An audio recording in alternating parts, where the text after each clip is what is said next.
Harris was a miserable, lonely man, and he had been through all 40 years of his life.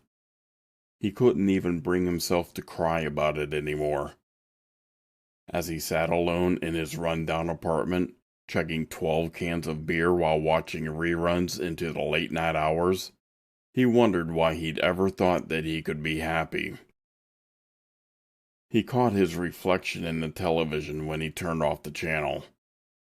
Pathetic. He didn't shave anymore. Some days he could barely bring himself to brush his own teeth. What was the point of making himself presentable when women wouldn't even look his way? It wasn't only his looks they'd have trouble accepting. He was a mess all around.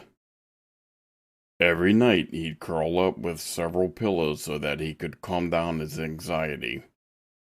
If he could pretend that he had someone, anyone, he could get through.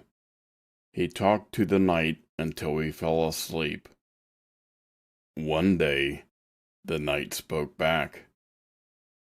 "You're not the only one that's lonely." Her voice was as sweet as a lullaby. It seemed so real. His heart started to race. He didn't want to be crazy. They'd lock him up if he was starting to hallucinate. The voice grew louder as the woman approached him from behind. He lay on his side, shivering. "I can help you feel better," the voice said. And she did. Around 2 o'clock every morning, he'd feel an arm drape over him. She'd then nuzzle her cheek into his neck. For many nights, she helped him fall asleep. He'd take any touch, anything he could get.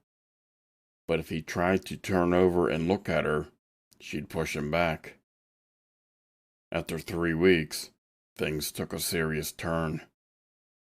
While she spoke enchanting words that made his heart long for her company, it didn't take long for her to reveal what she really wanted.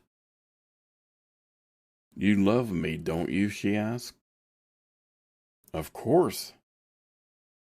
"Could you see your life without me?" "Never." "Would you die for me, Harris?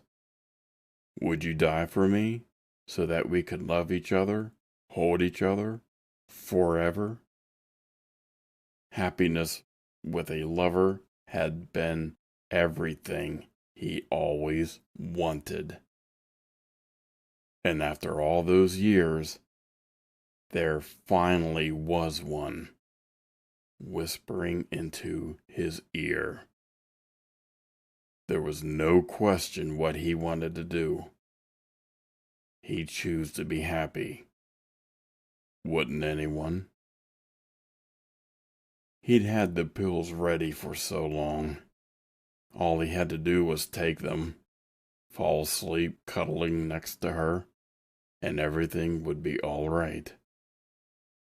He did it the next night. He popped the pills with a swig of his whiskey and rolled over in bed.